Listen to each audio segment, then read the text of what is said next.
This program is brought to you by Moon and Mask of Prospect, wellness and retail for spiritual needs. Mobile services available, and it's at Moon and Mask, COMU, all one word. Hypnotherapy, chakra balancing, sound therapies, Reiki, plus incense, singing bowls, oracle cards and more. Call 0412097361 for your needs today.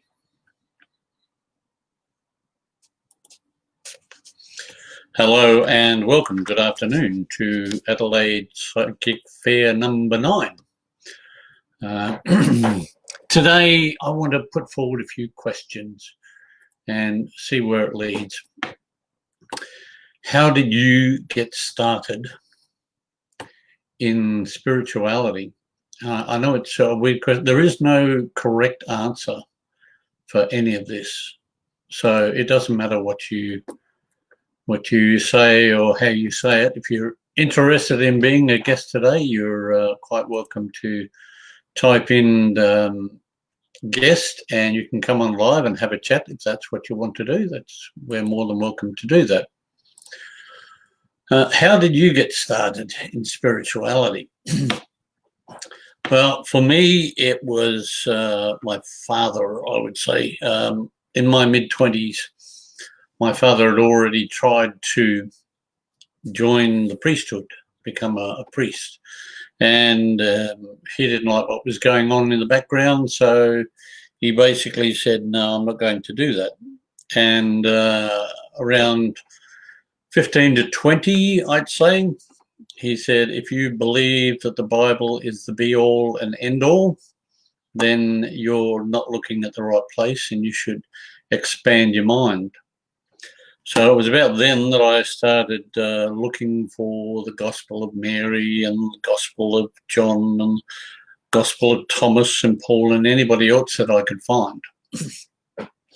And it offered a different view on what I'd actually read before. And of course that leads to reading about other moments of theology, such as the Kabbalah, the Apocrypha, and a number of other books. And all of these give you a new insight into where the information is coming from, what the information is, and how it blends together. And it's amazing how you can read one book and it can change your outlook entirely on where you think you're heading. And at that point, being 20, it's more important to have a job and to gain money and prepare for a family. But in the background, it's all still going, and we're all still thinking about how we're going to make ourselves better. What is it that we want to do that draws our attention to spirituality? In a lot of ways, we can follow basically two paths. We can take the path where we try to help people and we try to be a better person in ourselves, or we can simply become pains to society, I suppose, where we are the be-all and end-all of spirituality. So I know that sometimes, talking about spirituality can be a difficult subject, because half the time we really don't know when it started or why it started. But we still have to look back on it and say, have I improved my life? Have I done what I set out to do? Have I gained the knowledge that I thought I would gain? And I guess, strangely enough, mine came from science fiction, a lot of mine. People like Asimov and Doc Smith looked at the future and said, what if?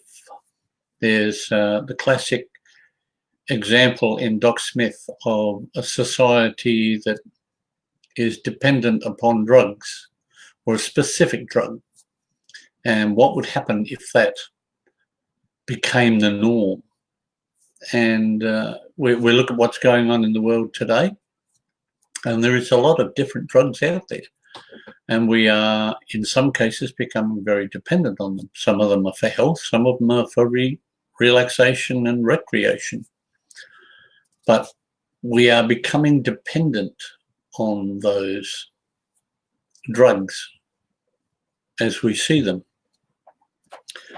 And then there was Asimov, in one of his science fiction stories, he talked about a society where people had become so individualized that the only time they saw people was via some form of electronic communication. And this was 50, 60 years ago, even longer than that when you think about it, that he was writing about this. And we are now becoming that society. We are so busy with our Facebooks and our Zooms and even the broadcasts like these. They keep us segmented from those around us. And sometimes we can become so introverted that we lose the ability to communicate in long sentences, and topics that were once talked about over the kitchen table are now abbreviated and kept in our own self. So it's difficult for us as people searching for spirituality to see where the path is for us. And one of the things that I found in one place was the path you're on is not the wrong path, irrespective of what path you're on. The path you're on is not the wrong path, but it may be the long path. In other words, even if you think that what you're doing is not getting you to the spirituality or the balance in your chakras or reaching a higher realm, the chances are you are on the right path, but it's just hasn't settled in with you at this point. I've been doing this for 40 odd years and I'm still learning. So there is still so much out there that we need to pass on to the younger generation. And the younger generation at the moment is lucky in that myself and people like myself who were parents back in the 50s and 60s are now passing on what we know to our children. And in doing that, their trip to spirituality is actually easier.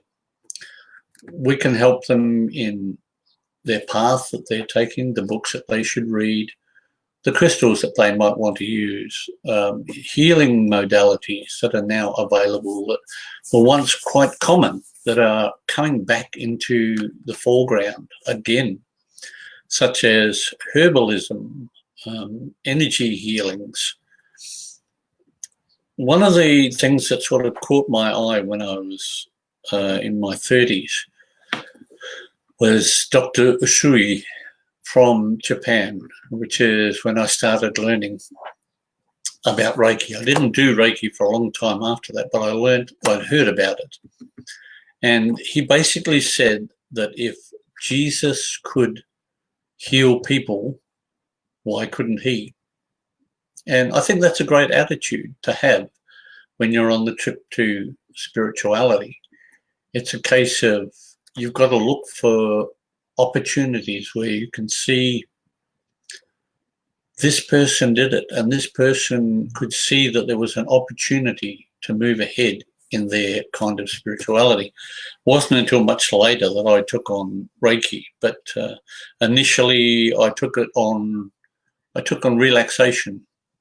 So a little bit of mindfulness and a little bit of meditation, which then led me to the case that I wanted to help people find relaxation. And so I took a massage, and then I found that massage was good, but I needed to help people with their clearance, how they could clear their body and move that around and keep the energy up. And that's when I did chakra balancing.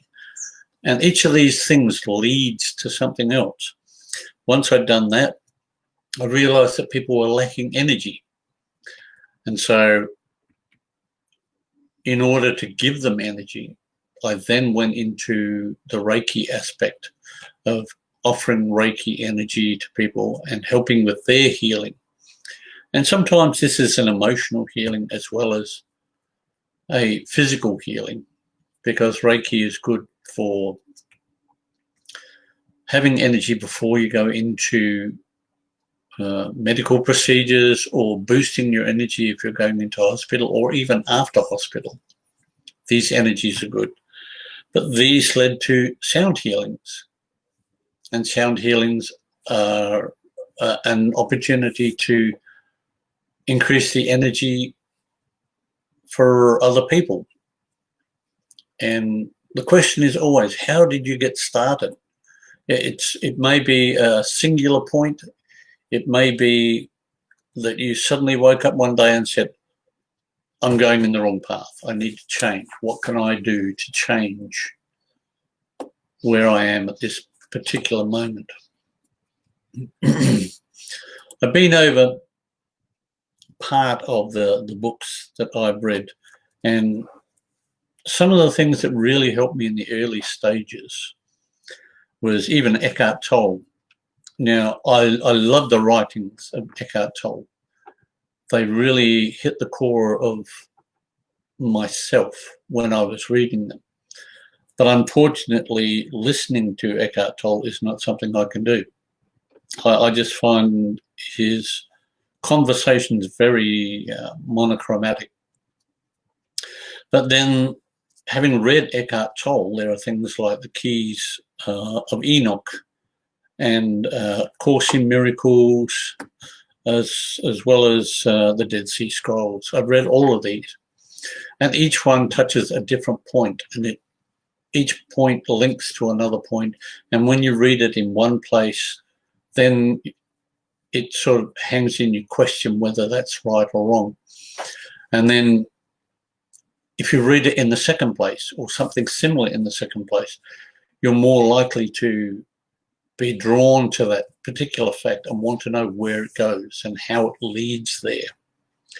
And then when you read it in the third place or something similar, it becomes a habit or a pattern that you are now forming towards your spirituality.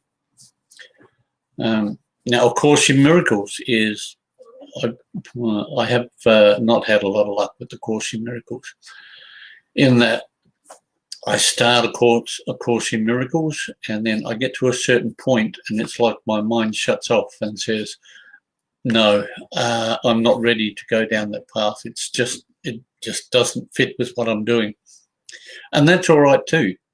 It's good to go back and read some of this stuff and move on to the newer stuff that we talk about every day, and having conversations with people over what you've learned or what you're doing. It's sometimes embarrassing, and on a lot of occasions I won't mention it, simply because I'm not sure of where the person I'm talking to is in their journey. But this led me to actually start doing markets and fairs. And so now I organise people who do jewellery, who do crystals, who do Reiki healings or other healings. They do psychic readings, they do tarot readings. All of these people are coming together, and this is so that people who are looking for where to go on their journey can come along and talk to people who are on that journey, who are doing this. And for that reason alone, it pays to go to some of these psychic fairs, such as the Adelaide Psychic Fair. A lot of these people will take the time to sit with you and explain what's going on. And for instance, I do a lot in the way of incense or sound healing.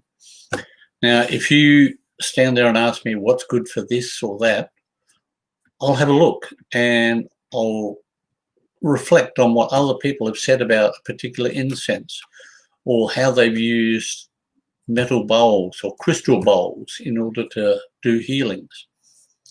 Now, I don't carry a lot of crystals, but I can generally put you in the direction of someone who does know about crystals.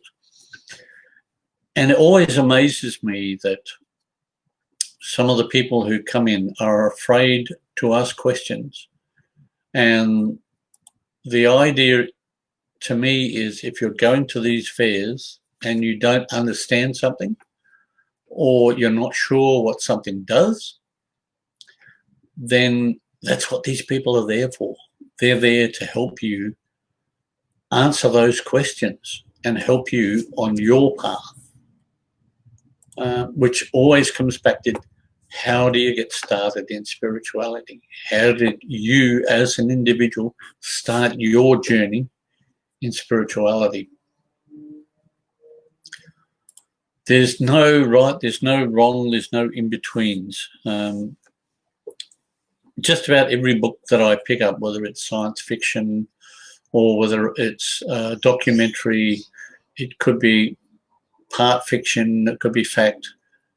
Every book that you read has an aspect in it that will connect with you, and that will either verify something in your spirituality, or it will draw your attention to an aspect of spirituality that you hadn't considered.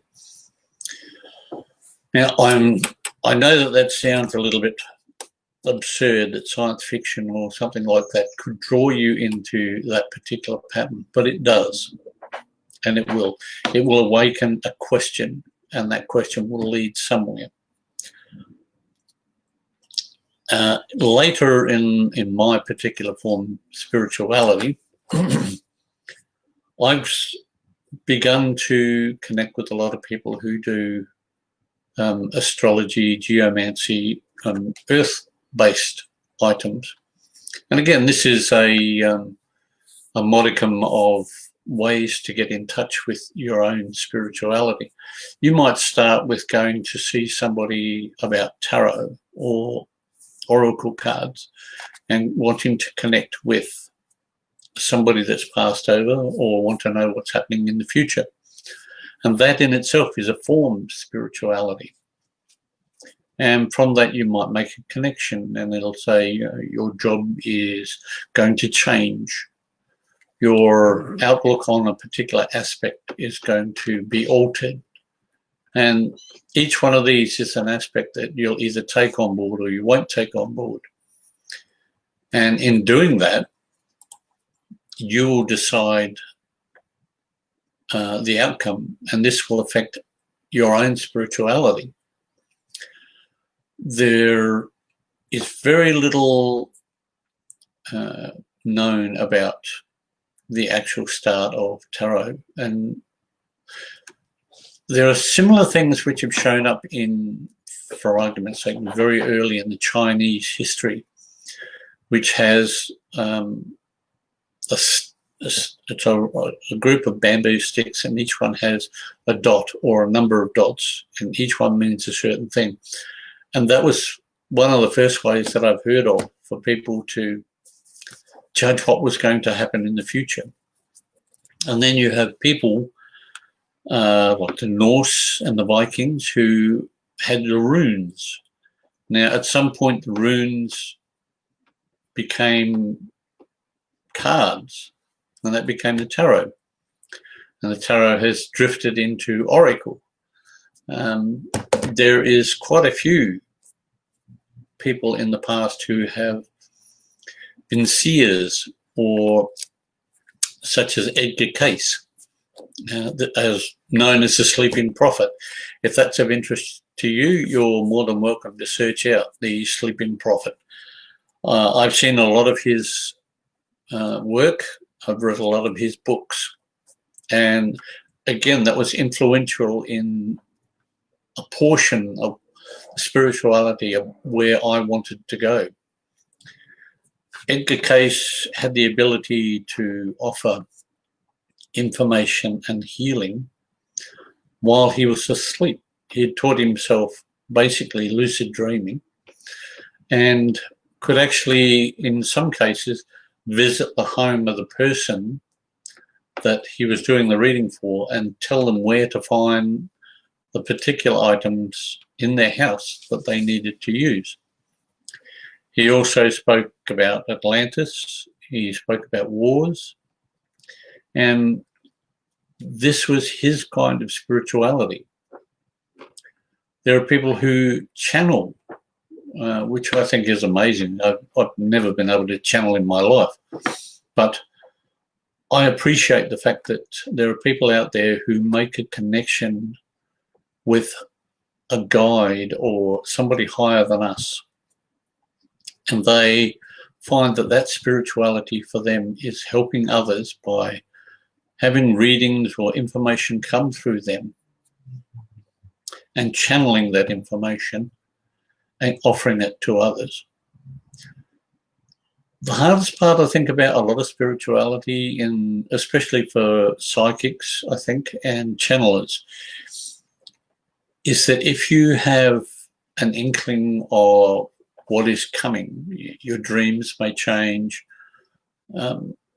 it can become very anxious for the people who are getting these sights and these readings. And in becoming anxious, you push it to the background instead of allowing it to flow. And I don't mean that with any disrespect to the people who have trouble, because I would think it would be frightening to be in the middle of a dream and then a message comes through, or you're talking to somebody and something comes through about someone on your mother's side or your father's side. What do you do with that? Do you tell them? Are they going to think that you're somewhat batty because you've had some sort of inclination towards the information they need to have? And it's frightening for the person to offer, because they don't know where it's coming from. They may never have experienced this before. And this may be their first foray into spirituality, and it can be shocking and mind-blowing for the person that's doing the initial readings. It's difficult for someone to just suddenly put out there that a partner of yours has passed away and they're saying this or that. So I commend all psychics who are out there and offer this information to other people. And channelers, there are just so many different types of people who channel now. Recently, I've come across a lot of people who are doing Akashic records and, for the life of me, I can't think of the name of the system. It's channeling, but it's channeling words that are not understood to us. And then they have to, they speak what sounds like gibberish. And then they translate that into the message. It's basically connecting with the higher realm. And I would think people who are learning these types of forays would have a great deal of trouble accepting them in the beginning. So if your introduction to spirituality was very rapid and very sudden, then you're going to be wanting to throw yourself on the ground and cry in a mad heap because you don't know where it's all coming from. You may not have that slow access, similar to what I've done. I don't do any heavy readings. I can do some tarot cards or oracle cards and reasonably well with them, but that's not an area that was along my line of spirituality. I didn't want to head in that area. But there are a lot of classes for people who want to find their own spirituality. One that comes to mind is Lidwina Masters. She runs a number of courses where you have the opportunity to try oracle readings, clairvoyancy, psychic readings, making items, finding crystals. And this gives you a lovely, slow introduction to how you can find your own spirituality. For a lot of us that are older, we may not be rainbow children, we may not be indigo children or any of those, but we are now bringing up the indigo children and the rainbow children. And in some ways it's very difficult, because what's taken us 40 or 50 years to learn, these children are now learning in a matter of years. They're already programmed in to most of the spirituality that we've had to learn along the way. And they're hitting areas such as channeling and going to higher realms, the Akashic records, connecting with their guides. They're doing this at a much earlier age, and it seems ever so natural. But the only downside that I see is they are relying heavily on technology. There's very little communication between the indigo children and those people around them. They take the spirituality for granted. It's like a mobile phone. It's just an extension of themselves. But for the person who's spent their entire life learning different forms of spirituality,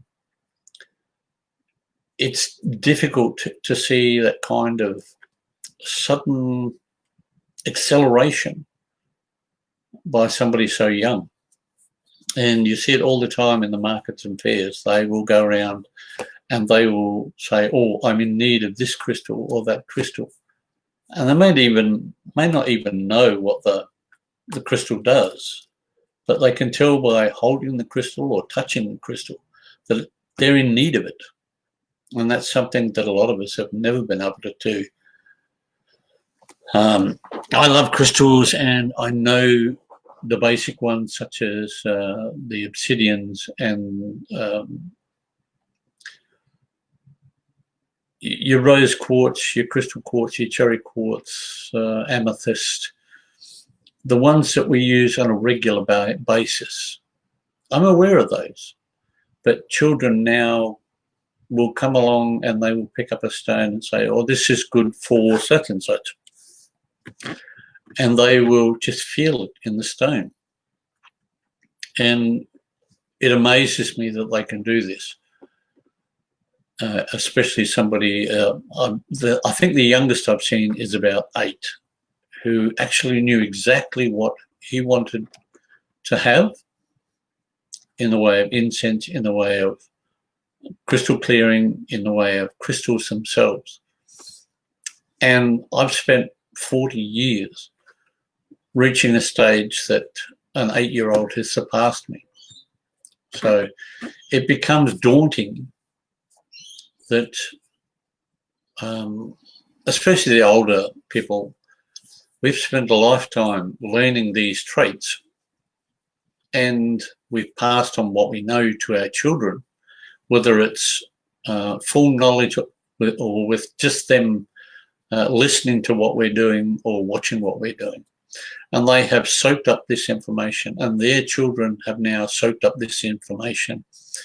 And it's now becoming part of their genes. It's basically they're being born with the knowledge of what's taken us 30 or 40 years to learn.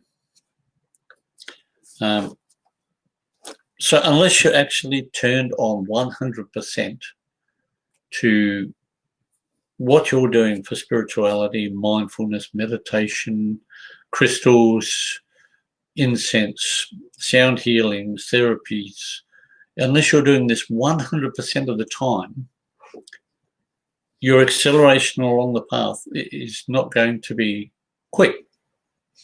You might go in and have a massage. You're on the path. You might then go and have a reading. You're on the path. But it's a slow, long, arduous path. Unless you're doing this 100% of the time, we shouldn't be looking for quick answers. We shouldn't be looking for, I want to connect with my guides, I'll do that tomorrow. It takes practice. It takes a lot of work to even make headway. And people think that if they have a chakra balance, that they will suddenly connect with the upper realms and everything will be fine.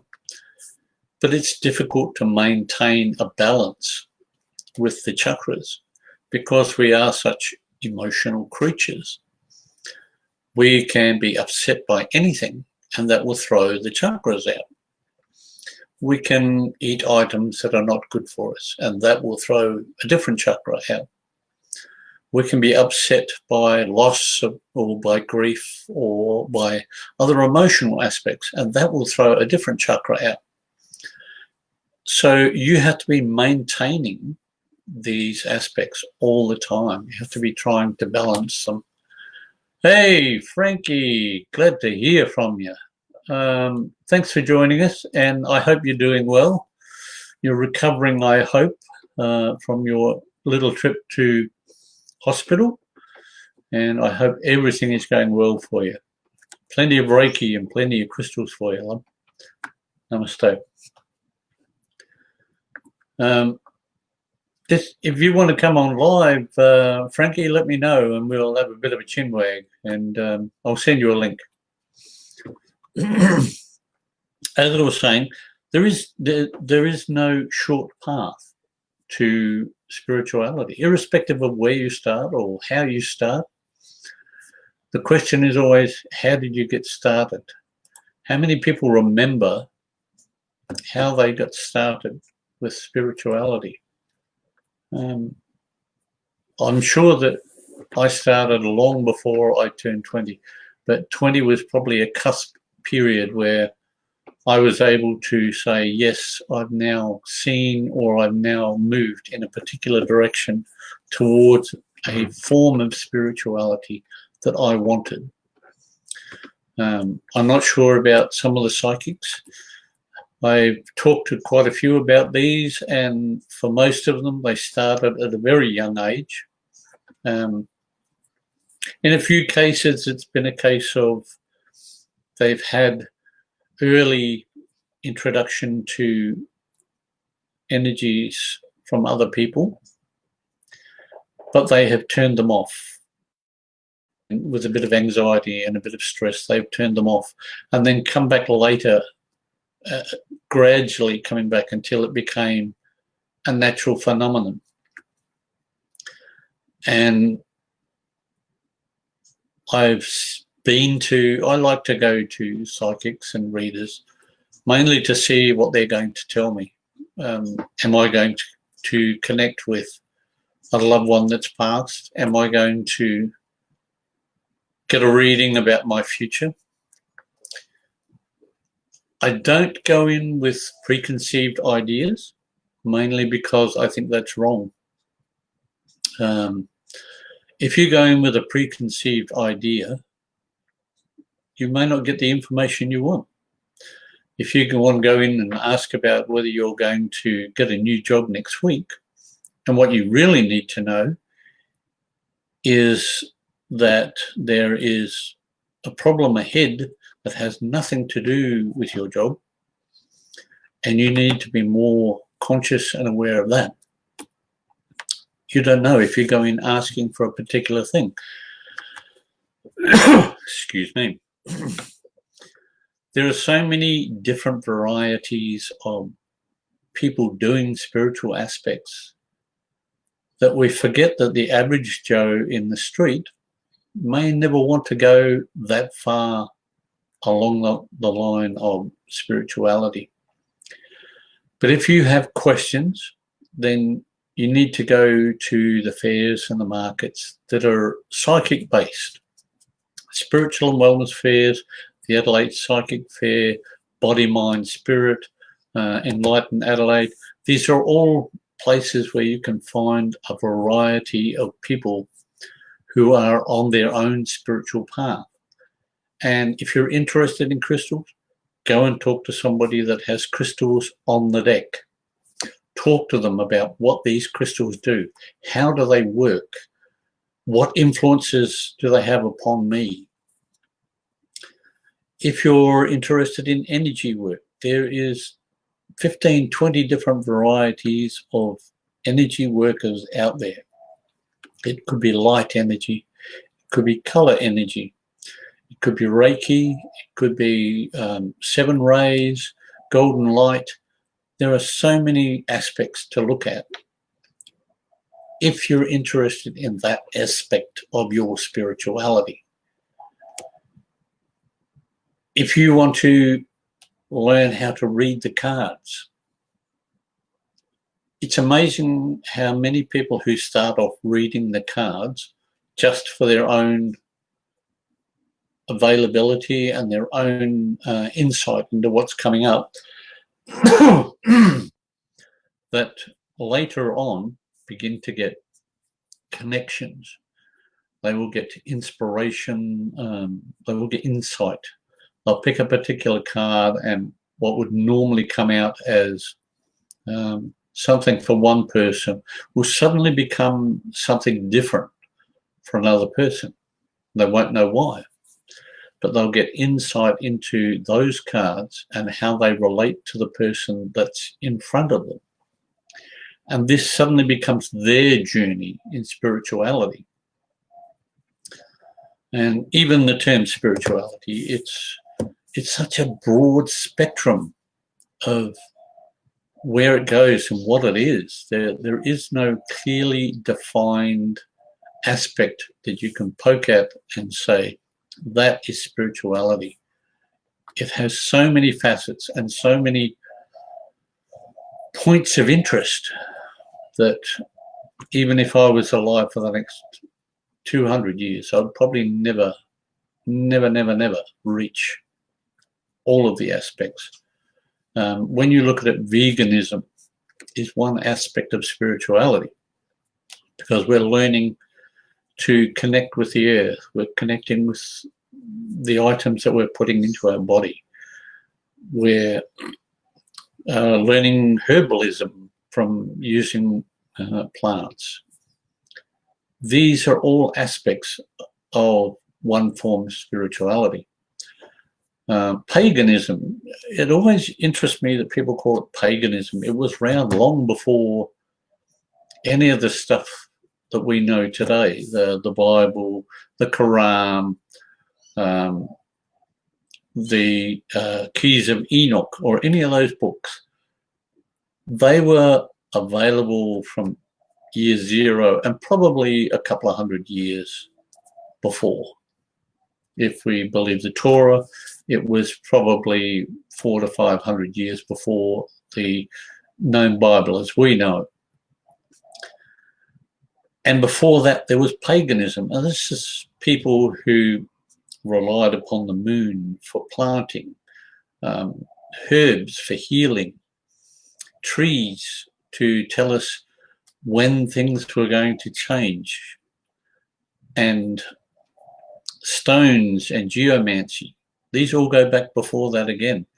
And we could probably go back as far as Baalbek, and we would find that there would be a form of spirituality there that would differ entirely from what we do today. Is it wrong? I don't know. I don't think so. And we look at Catholicism and the Church of England and the Kabbalah. And all of these things are an effort to raise us up. But it's also an aspect to tie us down. Because in the beginning, most of the churches had services that were in Latin, so that we didn't understand. We had to rely on the priest to tell us what we needed to know. And in most cases, it conflicted with what was going on around us. And then the churches wanted an amount of tithing 10% in some cases of whatever you earned went to the church. But the church has got a little bit sloppy, and they don't use it in the way that they said they were going to use it, which was helping those in greater need. There are still thousands upon thousands upon thousands of people who are still in need on the streets, in countries, and the churches have decided that there's not enough to go around, but they seem to have enough for themselves. Hi, Mary. Well, I better say it right, Mary Ann. How are you? Yeah, lovely to hear from you.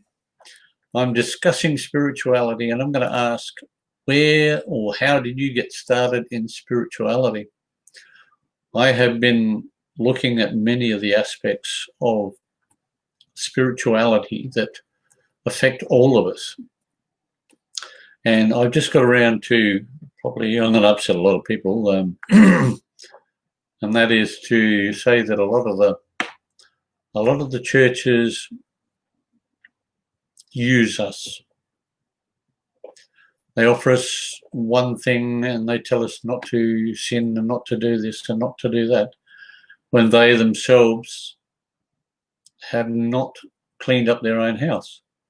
And I think it's very myopic that some of these churches are offering us information and then turning around and doing exactly what they're telling us not to.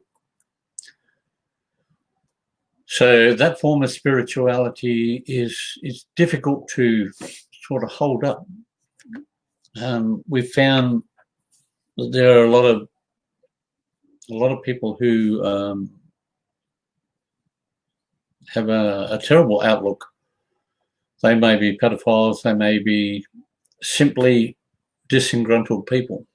And asking people to be celibate, that shocks me. I mean, family is the greatest thing that there is, and we're asking people to give that up. And I don't think that's fair. And the other aspect is a lot of the churches still don't want women. And why? If you look back, even in the Bible, it states that Jesus taught Mary and the mothers when he was doing his teaching. And the mothers were the ones that were teaching their children. So that was the greatest aspect. But the church went out of its way to remove any aspect that raised women higher than washerwomen. It's amazing when you look at the history of the Bible and many of the Apocrypha and many of the other books that are around there, how little they thought of women. And women were probably the greatest source of spirituality that's ever been. They were termed witches because they found the herbs that healed. They found herbs that took the pain away when women were going through menstrual pains, or even childbirth, or even when a child is lost. They found herbs to assist with these. And in return, they were classified as witches and to be burnt at the stake. That's the mentality of men who are frightened of women. If you can hold your breath long enough underwater that you don't drown, you're a witch. But if you drown, you're human. Either way, you're dead. There is no out on that. And that kind of spirituality disappeared, went underground, and now it's beginning to come back up again. We are beginning to see the herbalists that are bringing the herbs back, and we can give up the pharmaceuticals because the herbal stuff will help just as much. We have people who are now doing organic medicines. They're doing organic potions, lotions, whatever you want to call it, for health and beauty. These are now coming to the fore. And of course, the big companies are going to go, oh no, it's rubbish. We have everything that they have, and it's not as good for you. But it is. There's not really any difference. And this is another person's form of spirituality. They're bringing their talents to the fore to help somebody else. And to me, that is the basis of spirituality. It's an ability or a want to go out and help people in one form or another. If that's, taking somebody to lunch and making them feel better, that's spirituality. How did you get started in it? It really doesn't matter, but it's always nice to go back and think, well, this is where I found myself. I found I needed more of myself. And it's good that you can share with other people of a like mind that have gone to these lengths to learn something new, to pass on to other people how it can help them. And so again, Adelaide Psychic Fair, I'm promoting that because that's my fair, that's my market, well, one of them. But these people will come along and they offer the information that you need. And they're more than welcome to tell you what a particular crystal bead does, or where you can get one made up or have it made, or what plants are good for particular aspects that you're going through. It may be sleeplessness, it may be anxiety. And there are people who will tell you all about oils and their abilities to heal and help. There are others who will read you the future or tell you about the past or connect with your higher intelligence. Every one of these are important, but they're only important if you ask the questions. These people have learned what they need to know for them. And their idea is to help you along the path of spirituality. Now, I know the topic of spirituality can be so boring because it's such a slow, arduous process. But it's also invigorating when you suddenly come across something that rings a bell in your mind. You suddenly get this surge of energy that seeps through your entire body. And then you may follow that particular surge to something else. And when things become dull and dreary and morbid, something or somebody will come along and they will say something or show you something which will set off another spark, and the fire begins again. And generally it happens when you are in need of whatever it is that comes forward. And I know that's a dopey and such a soppy saying, but when you need something, it will be there. But that's the truth.